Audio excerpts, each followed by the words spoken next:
السلام علیکم۔ تیرے سے مدد مانگتے ہیں۔ بسم اللہ الرحمن الرحیم۔ السلام علیکم، میں ہوں غفار خان اور آپ میرا یوٹیوب چینل جی کے نیوز دیکھ رہے ہیں۔ آج 17 دسمبر 2022 ہے اور آج پاکستان کی تاریخ میں اہم دن ہے، کیونکہ پاکستان تحریک انصاف کے رہنما، پاکستان تحریک انصاف کے چیئرمین جناب عمران خان صاحب آج لاہور میں ایک پاور شو کرنے جا رہے ہیں، اور جہاں پہ وہ پنجاب اسمبلی اور کے پی کے کی اسمبلی کی تحلیل کی تاریخ کا اعلان کریں گے، اور ایک اہم اعلانات ہوں گے جس میں، کیونکہ یہ ایک پاکستان کی تاریخ میں جیسا کہ آج کل سیاست چل رہی ہے تو یہ ایک تاریخی موڑ ہے۔ عمران خان نے ہر قسم کی کوشش کر کے دیکھ لی کہ وہ کسی نہ کسی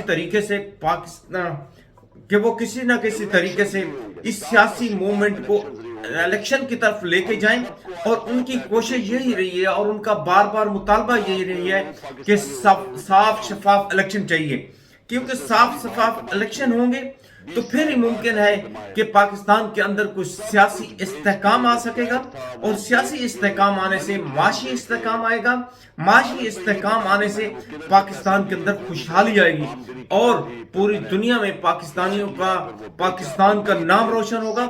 اور پاکستانی جو اس وقت، میں آپ کو حقیقت بتا رہا ہوں کیونکہ میرا کچھ سفر غیر ممالک میں بھی رہتا ہے، میں آپ کو حقیقت بتا رہا ہوں، اس وقت جو پاکستانی ہیں ان کے جو سر ہیں وہ جھکے سے شرمندہ سے رہتے ہیں، کیونکہ جس وقت کہا جاتا ہے کہ پاکستان کی جو قومی اسمبلی ہے، جو پارلیمنٹ ہے، اس میں 70% کرپٹ لوگ بیٹھے ہیں، ان کے اوپر کرپشن کے مقدمات ہیں، اور وہ کرپٹ ٹولہ اس وقت پاکستان کے پارلیمنٹ میں موجود ہے، اور وہ پارلیمنٹ قانون سازی ہوتی ہے، پاکستان کے تاریخی فیصلے ہوتے ہیں۔ لیکن جب سے یہ رجیم چینج والی گورنمنٹ آئی ہے، یہاں پہ جو فیصلے ہو رہے ہیں وہ پاکستانیوں کو شرمندہ کرنے کے لیے ہیں، پاکستانیوں کو بے عزت کرنے کے لیے ہیں، کیونکہ یہ جو ہے یہ کرپشن کا دفاع کر رہے ہیں، یہ اپنے کیسز ختم کرنے کے لیے قانون بنا رہے ہیں، اور ان کا جو پہلے سے موجود قوانین ہیں اس میں ترمیم کر رہے ہیں، اور انہوں نے ایسے بھی کام کیے ہیں جس میں انہوں نے عوام کو بالکل سائڈ پہ رکھ دیا ہے، کیونکہ ان کو صرف اور صرف اپنا سیاسی مفاد ہے۔ جیسے ای وی ایم مشین کا ہے، ای وی ایم مشین کے ذریعے الیکشن ہوں گے تو بہت حد تک ممکن تھا کہ صاف شفاف الیکشن ہوتے ہیں، لیکن ای وی ایم مشین کے ذریعے الیکشن نہ ہونا، اور اس کے بعد پاکستان تحریک انصاف عمران خان نے اوورسیز پاکستانیوں کو ووٹ کا حق دیا تھا، اور ان لوگوں نے وہ بھی چھین لیا۔ آج کا دن انتہائی اہم ہے، عمران خان کیونکہ ڈٹ کے کھڑا ہے، ایک طرف رجیم چینج کی 13 سیاسی جماعتیں ہیں، اور امریکہ ہے جو پاکستان کا دشمن ممالک ہیں، جو نہیں دیکھنا چاہتے کہ پاکستان میں سیاسی استحکام ہو، معاشی استحکام ہو، وہ لوگ ایک سائڈ پہ کھڑے ہیں، اور دوسری سائڈ پہ وہ بھی ان کے ساتھ ہیں جنہوں نے ایک ضد بنائی ہوئی ہے، اور وہ اپنی ضد کو صرف پورا کرنے کے لیے عمران خان کے خلاف، پاکستان تحریک انصاف کے خلاف، جس کا مقصد ہے کہ وہ عوام کے خلاف ہیں، تو وہ بھی کھڑے ہیں، ان کا نام بھی لینا بہت مشکل ہے۔ تو اس لیے ہمیں کوشش کرنی ہے کہ ہم نے اپنے پاکستان کے لیے جدوجہد کرنی ہے، کوئی بھی قدم اٹھانا ہے، اپنے پاکستان کی بہتری، عزت افزائی، اپنے عوام کی عزت افزائی کے لیے ہم نے اٹھانا ہے، اور اسی میں ہماری بھلائی ہے، اسی میں ہماری آنے والی نسل کی بہتری ہے، اور یہ انشاءاللہ آج ایک اہم اعلان ہوگا عمران خان کی طرف سے، اور وہ میں آپ کو ابھی سناتا ہوں کہ عمران خان نے اپنے جو آج کے دن کے جو انہوں نے اعلان کیا ہے وہ بھی آئیے میں آپ کو سناتا ہوں، دیکھیں عمران خان کیا کہہ رہے ہیں۔ 4 فصلیں 2 سال ریکارڈ فصلیں ہوئی پاکستان میں، تو ہم نے کسانوں کی مدد کی۔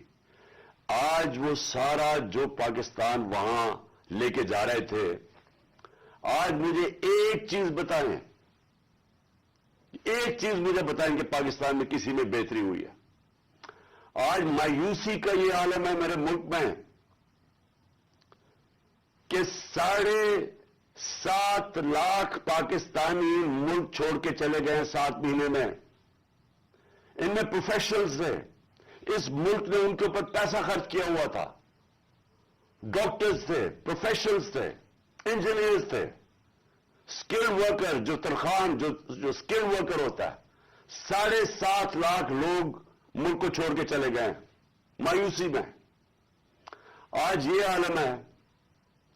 اس ملک کو آج ادھر ہم لے آئے ہیں کہ ڈاکو راج اوپر بیٹھ گیا. موبائل فون ہے, آپ گوگل کریں, آپ کے پاس 2 منٹ کے اندر سب کچھ آ جاتا ہے. تو یہ 17 سال کے بعد پاکستان کی جو دولت میں اضافہ ہوا تھا وہ 5.7% تھا ہمارے تیسرے سال کورونا کے باوجود, اور 6% تھا ہمارے چوتھے سال. اب یہ بھی میں آپ کو آج بتا دوں کہ یہ صرف 3 دور میں یہ اس طرح کی ہم پاکستان کی دولت میں اضافہ ہوا, گروتھ ریٹ ہوئی. ایوب خان کے دور میں, جنرل ضیاء کے دور میں اور جنرل مشرف کے دور میں. لیکن وہ کیوں ہوا؟ کیونکہ ہم تینوں دفعہ ہم امریکہ کی مدد کر رہے تھے. ایک دفعہ ہم افغان جہاد میں شامل تھے جنرل ضیاء کے زمانے میں, پھر وار آن ٹیرر میں شامل تھے جنرل مشرف کے دور میں. ایوب خان کے دور میں ہم کس میں شامل تھے؟ سیٹوں اور سیکٹوں میں ان کے ساتھ ملے ہوئے تھے جبکہ کولڈ وار ہو رہی تھی. امریکن ڈالر آ رہے تھے پاکستان میں, تب ان کی یہ گروتھ ریٹ ہوئی تھی. ہم, اور مجھے فخر ہے اس چیز کا کہ اس کے باوجود کہ ہمارے پاس کوئی امریکن ڈالرز نہیں آ رہے تھے, ہم نے اپنی اکانومی کو اٹھایا, اور یہ جو 17 سال کے بعد بہترین ہماری اکانومی اٹھ رہی تھی. تو میرا آج سوال یہ ہے, کون ذمہ دار تھا اس رجیم چینج کا؟ آپ سارے میری آج بات غور سے سنیں. جب آپ کی معیشت بڑھ رہی تھی, کیا وجہ تھی کہ اس گورنمنٹ کو گرا کے اور ان چوروں کے ٹولوں کے اوپر بٹھایا گیا؟ کون اس کا ذمہ دار تھا؟ کون جواب دے گا کہ آج وہ اکانومی جو ہماری اوپر جا رہی تھی اس کی جگہ آج پاکستان کے وہ حالات ہیں جو باہر کی دنیا کہہ رہی ہے؟ بھولیں جو پاکستان کے اندر لوگ کیا کہہ رہے ہیں. جو باہر کی دنیا وہ کہہ رہی ہے کہ پاکستان کو اگر قرضے دیں گے تو وہ قرضے واپس کرنے کا جو ڈیفالٹ ریٹ ہے وہ 100% ہے. جب ہم تھے اقتدار میں تو 5% تھا. تو آج 100% کا مطلب کہ اگر آپ پاکستان کو قرضہ دیں گے تو 100% چانس ہے کہ پاکستان قرضہ واپس نہیں کر سکتا. اس کا مطلب کہ باہر سے نہ کوئی انویسٹمنٹ پاکستان میں آئے گی. ابھی 1 سال کے اندر, چند مہینوں بلکہ 10 مہینوں کے اندر آدھی ہو گئی ہے باہر سے انویسٹمنٹ. پچھلے سال اور اب کے مقابلے میں آدھی ہو گئی ہے. تو باہر سے انویسٹمنٹ بند ہوگی, اس کا مطلب باہر سے ڈالرز آنے بند ہو گئے انویسٹمنٹ میں. ریمیٹنسز جو بیرون ملک پاکستانیوں کی ہم نے مدد کی تھی, انہوں نے ہمارے میں اعتماد شو کیا تھا, ہم نے ان کو انسینٹوز دیے تھے. پاکستان کی تاریخ کی سب سے زیادہ بیرون ملک پاکستانیاں ڈالرز بھیج رہے تھے. اور پھر ایکسپورٹس جو یہ نون لیگ کے دور میں 5 سال بڑھی نہیں, مجھے فخر ہے کہ ہم نے ریکارڈ ایکسپورٹس 33 ارب ڈالر کی پاکستان میں ایکسپورٹس بڑھائی. اور پھر ہم نے ٹیکس کلیکشن, جو میں ابھی کہہ رہا ہوں کہ آمدنی ہوگی تو لوگوں پہ پیسہ خرچ کیا جائے گا. تمہاری 6,100 ارب روپے کی ہمارے زمانے میں ٹیکس کلیکشن تھی. آج یہ سب کچھ نیچے جا رہا ہے. انڈسٹری بند ہو رہی ہے, بے روزگاری بڑھ رہی ہے. ہمارے زمانے میں, اور زمانے کی بات کر رہا ہوں 7-8 مہینے پہلے, فیصلہ آباد کے اندر ٹیکسٹائل کا مزدور نہیں ملتا تھا, باہر سے لانا پڑتے تھے. ریکارڈ ٹیکسٹائل انڈسٹری کی سیل تھی. تو آج بے روزگاری بڑھ رہی ہے. 50 سال کے بعد سب سے زیادہ مہنگائی ہے. آج ہمارے ملک کا یہ حال ہے کہ نہ باہر سے کسی کو اعتماد ہے اس حکومت کے اوپر, اور 88% پاکستان کے جو انویسٹر ہیں, جو بزنس مین ہیں, انہوں نے کہا کہ ہمیں اس حکومت پہ اعتماد نہیں ہے. تو میرا سوال پہلا, 2 سوال ہیں آج. پہلا تو سوال یہ ہے کہ جب باہر سے پیسہ ہی نہیں آ رہا اور ہم نے اپنے قرضے کی قسطیں واپس کرنی ہے ڈالرز میں, ہم نے جو بجلی کے کانٹریکٹ سائن کیے ہوئے وہ ڈالرز میں کیے ہوئے ہیں, تو آگے تو ان کے پاس کوئی روڈ میپ ہی نہیں ہے. ہم اگر تو چلے, اگر یہ بڑا اچھا انہوں نے ہماری معیشت کو سنبھالا ہوتا تو ہم آرام سے ان کے ساتھ کہتے چلے ٹھیک ہے اپنا ٹائم پورا کر لیں, لیکن ملک تو نیچے جا رہا ہے, ہر چیز نیچے جا رہی ہے ملک میں, اور مجھے خوف ہے کہ یہ ڈیفالٹ کی طرف جا رہا ہے. یعنی ابھی بھی ہم ہماری ایل سیز پیمنٹ نہیں کر رہے ہیں, ابھی بھی ہم پیسے جو باہر کے ہمارے جو اپنے لائبلٹیز ہیں ابھی تک ہم اب وہ بھی پیسے نہیں دے رہے. تو سوال یہ ہے کہ ان کے پاس کیا روڈ میپ ہے؟ کوئی روڈ میپ نہیں ہے. یہ صرف ایک چیز یہ چاہتے ہیں کہ کسی نہ کسی طرح الیکشن کو ڈیلے کریں. اس لیے نہیں کہ انہوں نے معیشت کو اٹھا دینا ہے, یہ اس لیے ڈیلے کرنا چاہتے ہیں کہ یہ خوف زدہ ہیں الیکشن سے. ان کو ڈر لگا ہوا ہے کہ جب بھی الیکشن ہوں گے انہوں نے ہار جانا ہے, تو اپنے آپ کو بچانے کے لیے یہ ملک کو تباہ کر رہے ہیں. کیونکہ انہوں نے الیکشن میں ہار جانا ہے اس لیے یہ الیکشن نہیں کر رہے, اور یہ الیکشن ڈیلے کریں گے. اور میں یہ سمجھتا ہوں کہ یہ اکتوبر میں بھی نہیں الیکشن کروائیں گے. کوئی نہ کوئی الیکشن کمیشن ان کا ساتھ ملا ہوا ہے, ایک بڑا بددیانتدار آدمی ہے وہ ان کے ساتھ ملا ہوا ہے, اور وہ ان کو طریقے سے بتائے گا کہ کیسے الیکشن ڈیلے کیا جا سکتا ہے. اسی الیکشن کمیشن نے جب سپریم کورٹ جب گئے سپریم کورٹ میں, جب ہماری گورنمنٹ گرا رہے تھے یہ, تو اسی سپریم کورٹ کے پاس جب ہم گئے تو وہ مان گئے تھے کہ الیکشن ہم نے کہا الیکشن کروا دو, وہ مان گئے تھے. اس الیکشن کمیشن نے وہاں جا کے کہا کہ جی میں 7 مہینے تک الیکشن نہیں کروا سکتا, اور اس کی بیسس پہ الیکشن نہیں ہوئے. آئین, پاکستان کا آئین کہتا ہے کہ الیکشن کمیشن کو سارا وقت تیار ہونا چاہیے 90 دن میں الیکشن کروانا, اور میں یہ سمجھتا ہوں کہ یہ پوری کوشش کرے گا ان کے ساتھ مل کے کہ کسی نہ کسی طرح یہ الیکشن کھینچے. ان کو کوئی پاکستان کی فکر نہیں ہے کیونکہ ان کے پیسے باہر پڑے ہوئے ہیں, روپیہ گرتا ہے ان کے پیسے ڈالر میں, ان کی دولت میں اضافہ ہوتا ہے. ان کو کوئی فکر نہیں ہے کہ اگر ملک نیچے جاتا ہے تو انہوں نے تو پھر باہر چلے جانا ہے. یہ تو ہمیشہ جب مشکل آتی ہے ان کو پھر کوئی کیسز ہوتے ہیں باہر بھاگ جاتے ہیں. تو لیکن میرا جو سوال ہے کہ کون ذمہ دار تھا اس کا؟ کس نے ایک چلتی ہوئی حکومت جو اچھی بلی جو میں خود آپ کو بتا رہا ہوں, اور یہ آپ اکنامک سروے آف پاکستان میں دیکھ سکتے ہیں کہ ہماری پرفارمنس کیا تھی, میں نہیں اگر کہہ رہا تو آپ خود دیکھ سکتے ہیں. اس حکومت کو سازش کر کے, بیرونی سازش کا حصہ بن کے کون ذمہ دار رہا اس کا؟ اس کا ایک آدمی ذمہ دار ہے, اس کا نام ہے جنرل باجوہ. میں اس کے خلاف اس لیے نہیں بات کرتا تھا, آرمی چیف تھے. آرمی چیف کے خلاف آپ کیوں نہیں بات کر سکتے؟ کیونکہ فوج کے اوپر فوج کو برا نام نہ آئے. ہم سب سمجھتے ہیں کہ اس ملک کو, جو میری طرح کے لوگ, آزاد ذہن کے لوگ ہیں, ہم تو اپنی فوج کو چاہتے ہیں مضبوط ہو. ہماری تو ساری پوری کوشش ہے کہ مضبوط فوج ہو تاکہ ہم آزاد ملک رہ سکیں. تو اس لیے ہم چپ کر کے بیٹھے رہے اور یہ سارے تماشے دیکھتے رہے کہ کیسے سازشیں ہوئیں, کیسے لوگوں کو بتایا گیا.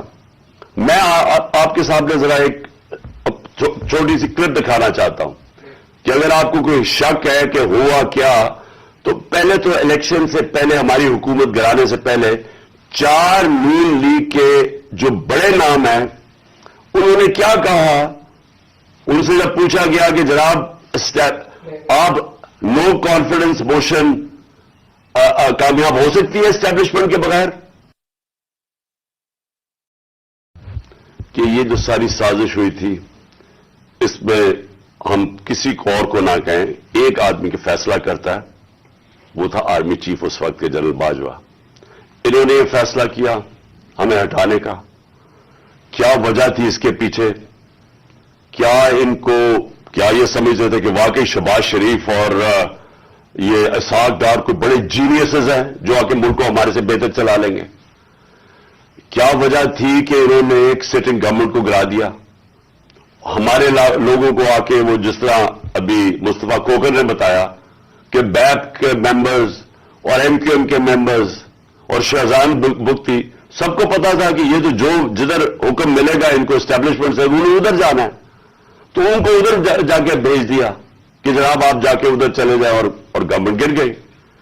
تو میرا اگلا سوال یہ ہے، جب گورنمنٹ گر گئی اور پھر ان کو یہ چیز کا علم ہوا کہ عوام ہمارے کے ساتھ آگے کھڑی ہو گئی، 10 اپریل کو پبلک سڑکوں کے اوپر نکلائی، لوگوں نے ان چوروں کو ریجیکٹ کر دیا، بلکہ ہماری مقبولیت بڑھنی شروع ہو گئی اس لیے کہ لوگ ان کی جب شکلیں لوگوں نے دیکھی، پھر سے مسلط کیا گیا ان کو عوام کے اوپر، تو لوگ ہمارے ساتھ اور جڑنا شروع ہو گئے، بڑے بڑے جلسے شروع ہو گئے.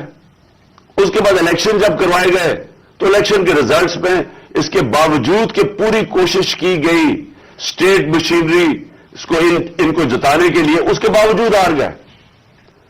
قوم نے اپنا ورڈکٹ دے دیا، دوسرا الیکشن ہوا اس میں بھی ہار گئے. لیکن مجھے جو افسوس کی بات ہے کہ بجائے ایک سمجھے کہ جناب جنرل باجوہ آپ نے غلطی کر دی ہے، آپ کو عقل کل تو نہیں ہے، آپ دیکھ رہے ہیں کہ لوگ کدھر کھڑے ہیں. انہوں نے ہمارے اوپر جو ظلم کیا ہے، جس طرح ہمارے اوپر ظلم کیا گیا، میں آپ کو یقین دلاتا ہوں کہ جنرل مشرف کے مارشل لاء میں میں اپوزیشن میں تھا، مجھے انہوں نے جیل میں ڈالا. میں نے کہیں اس طرح کا ظلم نہیں دیکھا جنرل مشرف کے دور پہ جو یہ جنرل باجوہ نے ہمارے پہ کروایا. ہمارے لوگوں کے اوپر دھمکیاں، ٹیلی فون سے دھمکیاں آ رہی ہیں. وہ جو ہماری حمایت کرے یا جو ہمارے ساتھ میڈیا کے لوگ ہوں ان کے اوپر دھمکیاں. جو میڈیا ہاؤس تھا، سلمان اقبال وہ ملک سے باہر چلا گیا، اس کے بعد صابر شاکر ملک سے باہر چلا گیا، آج محیط پیرزادہ ملک سے باہر گیا ہوا ہے اسی خوف سے. ارشد شریف، اتنی بڑی ٹریجڈی ہوئی ہے، اس کو جو دھمکیاں دی، کیا وجہ تھی اس کی؟ وہ ایک دیانتدار آدمی وہ بتا رہا تھا کہ اس ملک کے ساتھ کیا ظلم ہوا ہے، کہ اچھی بلی گورنمنٹ آپ نے گرا کے چوروں کو بٹھا دیا. تو بجائے یہ کہ کریکٹ کرنا، ہمارے اوپر ظلم شروع ہو گیا. اور ظلم کی انتہا یہ تھی کہ سوشل میڈیا کے لوگوں کو اٹھا کے لے جاتے تھے، ان کو مار پھینٹا لگا کے تو اگلے دوسرے دن گھر واپس بھیجتے تھے، دھمکیاں دیتے تھے کہ آگے سے کیا تو یہ ہوگا. جو اعظم سواتی سے کیا، جو اس سے پہلے جو شہباز گل سے کیا، کون سی اس نے اتنی بڑی بات کی تھی کہ اس کو ننگا کر کے مارا، اور وہ ابھی تک اس کے اثرات ہیں جو انہوں نے اس کو تشدد کیا اس کے اوپر. اور اعظم سواتی نے کیا بات کی تھی؟ اعظم سواتی نے یہ ٹویٹ کی کہ جنرل باجوہ آپ نے NRO 2 دیا، اس کے اوپر جو اس بیچارے سے کیا گیا، کون سی جمہوریت میں یہ ہوتا ہے؟ اور وہ بات کہ جو سچ ہے، NRO 2 جنرل باجوہ نے دیا ہے، ساری قوم کو پتا ہے. مجھے پتا ہے کہ میں جب کہتا رہا، جب میں گورنمنٹ میں تھا، میں جنرل باجوہ کو کہتا رہا کہ یہ 30 سال سے چوری کر رہے ہیں، ان کے اوپر کرپشن کیسز ہیں، نیب آپ کے نیچے ہے، آپ نیب کنٹرول کرتے ہیں، میرے نیچے ہی نہیں ہے، کیوں نہیں ان کے کیسز آگے بڑھاتے؟ پہلے تو ہمیں سارا وقت یہ بتاتے رہے کہ فکر نہ کریں سر، ہو رہا ہے سب کچھ، سر ابھی کچھ ہو رہا ہے. پہلے تو ہمیں یہ بتاتے رہے. آہستہ آہستہ ہمیں پتا چلا کہ ان کی تو کوئی نیت ہی نہیں ہے کرپشن کی. مجھے پھر کہنا شروع ہو گئے کہ جی آپ ملک کی اقتصادیات کو ٹھیک کریں، اکانومی کو ٹھیک کریں، بھول جائیں اس کو، یہ اکاؤنٹیبلٹی کو. کبھی کوئی مہذب معاشرہ یہ اجازت دیتا ہے کہ بڑے بڑے لوگ جو اربوں روپے کی چوری کریں، آپ کہ ان کو بھول جائیں، ان کو NRO دے دیں، اور آپ چھوٹے چھوٹے چوروں کو پکڑنا شروع کریں اور سمجھیں کہ آپ کا ملک ترقی کر سکتا ہے؟ کیا چین پاگل ہے جنہوں نے 450 وزیروں کو جیلوں میں ڈالا ہے پچھلے چند سالوں میں؟ کیا جو پریزیڈنٹ شی جن پنگ ہے اس کو اسٹیٹسمین مانا جاتا ہے، اس نے وہ کام کر دیا جو دنیا میں کسی نے کیا ہی نہیں ہے.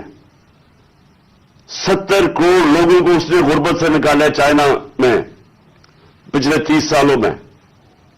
وہ وہ اس کو کیا ضرورت پڑی ہے کہ جو کرپٹ منسٹر ان کو پکڑے, ان کا احتساب کرے؟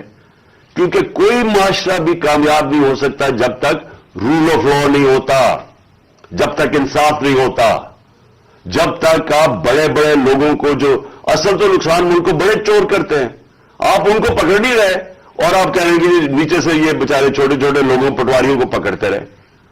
اور یہ ہمارے سامنے ہوا. شہباز شریف کو بچایا گیا, اس کو اوپر اوپن اینڈ شٹ کیس تھا, اس کا 16 ارب روپے کا یہ جو ایف آئی کا کیس تھا, اس میں تو کوئی شک ہی نہیں تھا. اور اس کا جو بیٹا باہر بھاگ گیا, آج جو سلمان شہباز واپس آیا ہے, وہ کیوں باہر بھاگا تھا؟ جیسے ہی ایف آئی اے نے اس سے سوال پوچھا کہ جناب بتائیے مقصود چپڑاسی اور نوکروں کے پاس اربوں روپے کدھر سے آئے, وہ ایک دم ملک سے باہر بھاگ گیا. اور اس کو ان ساروں کو واپس لایا جا رہا ہے. کیا ہوا؟ اس میں کوئی شک ہے کہ NRO-2 دے کے اس سارے ملک کا ایک جنرل مشرف نے نقصان کرایا تھا, NRO-1 کا. اس ملک نے بھاری قیمت ادا کی اس کی, 4 گنا زیادہ ہمارا قرضہ چڑھایا انہوں نے 10 سالوں میں لوٹ مار کر کے. اور پھر جب ان کے اوپر کیسز تھے, 1100 ارب روپے کے کیسز ہیں, وہ انہوں نے پھر ان کو NRO-2 دلوا دیا. تو کون تھا اس کا ذمہ دار؟ کس نے یہ کیا تھا؟ جنرل باجوہ نے کیا تھا. میں آپ کو چیزیں اس کی طرف دکھانا چاہتا ہوں کہ کیسے قانون انہوں نے بنایا جس میں بچے لوگ, جس میں ہر کسی کو بچایا گیا. انہوں نے جناب نیب لا کی سیکشن 4 میں امینڈمنٹ کی, اس کے اندر یہ فیصلہ, اس کے اندر کون بچتے ہیں؟ راجہ پرویز اشرف بچ جاتے ہیں اور شاید خاقان عباسی بچ جاتے ہیں. پھر انہوں نے ایک اور کیا, بے نامی دار کی ڈیفینیشن سیکشن 5E, اس میں مریم نواز پاک ہو کے نکلائی ساری چوری سے. پھر انہوں نے سیکشن 9 جس کے اندر شہباز شریف بچ جاتے ہیں, اور اس جس کے اندر کہ اگر آپ کسی اور کے نام پہ, یعنی اگر آپ میں پرائم منسٹر ہوں, میں اپنے خاندان کے نام پہ چیزیں لوں تو اس کا مطلب کہ آپ جواب دہی نہیں ہیں. تو جو TT کے سارے کیسز تھے شہباز شریف کے, وہ اس سے پاک ہو گیا. پھر سیکشن 14 کہ آپ کو بتانا پڑتا ہے کہ اگر میرے پاس کوئی باہر ایسٹس ہو, یعنی انگلینڈ میں میری جگہ ہو یا کوئی باہر ہو, امریکہ میں ہو, تو اگر یہ پتہ ثابت ہو جائے کہ یہ میری جگہ ہے تو مجھے بتانا پڑتا ہے کہ یہ میرے کدھر سے پیسہ آیا اس کو خریدنے کے لیے. وہ انہوں نے صاف کر دیا. اب نیب بتائے گی کہ ان کے پاس پیسہ کدھر سے آیا.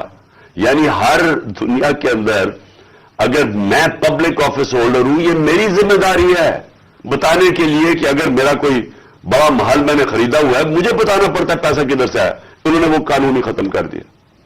چن کے آصف زرداری بھی اس میں صاف ہو گیا. چن کے وہ لوگ جو 30 سال سے اس ملک کو لوٹ رہے تھے, ان ساروں کو انہوں نے پاک اور صاف کر دیا.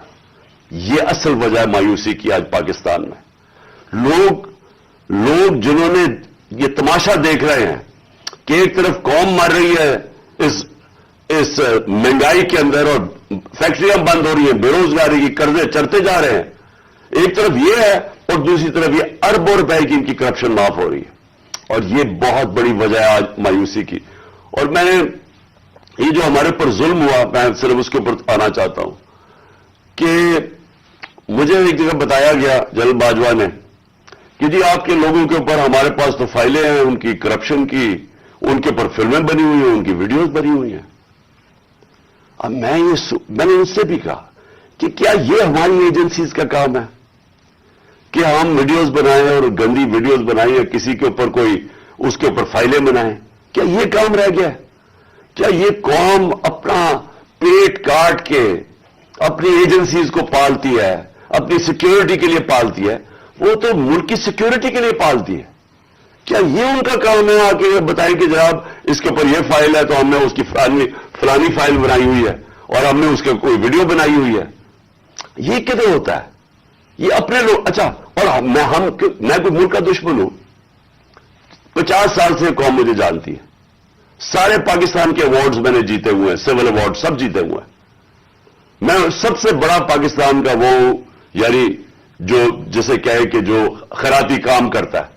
کسی نے پاکستان میں اتنے پیسے نہیں اکٹھے کیے جو میں نے کیے. میرے اوپر ہر قسم کا گن, یہ سوچیں کہ میرا پرائم منسٹر، جب میں پرائم منسٹر تھا، میرے گھر کا فون ٹیپ کیا ہوا تھا، اور وہ ٹیپ ہی نہیں کیا، اس کے بعد وہ لیکس کرتے ہیں. یہ پرائم منسٹر کے گھر، کوئی یہ نہیں پوچھ رہا کہ اتنا یہ آفیشل سیکرٹ ایکٹ کی وائلیشن ہے. پرائم منسٹر کے پرائیویٹ نمبر کو ٹیپ کریں اور اس کو جا کے آپ پبلک کر دیں. یہ کہاں ہوتا ہے؟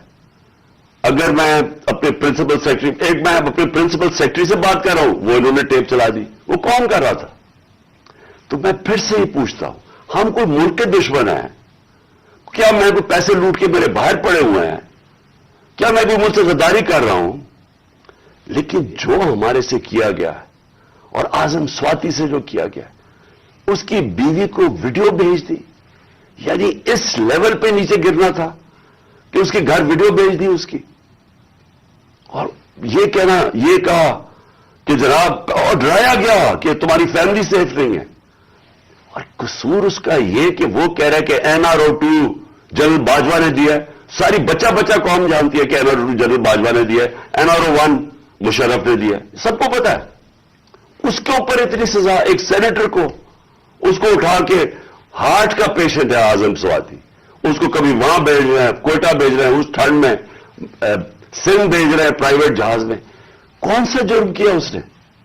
اور کیوں؟ اگر آپ نے نہیں دیا NRO2 تو جا کے پبلک کو بتایا نہیں دیا آپ نے. یہ ساری سٹرگل آئین اور قانون کے بیچ میں ہے.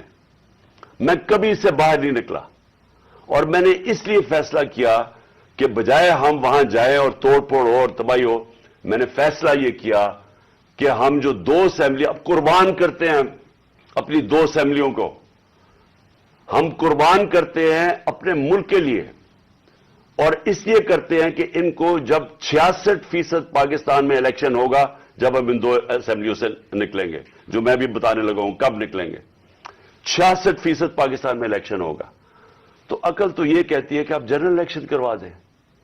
لیکن میں پھر سے کہتا ہوں، یہ خوف زدہ ہیں، الیکشن ہارنے سے ڈرے ہوئے ہیں.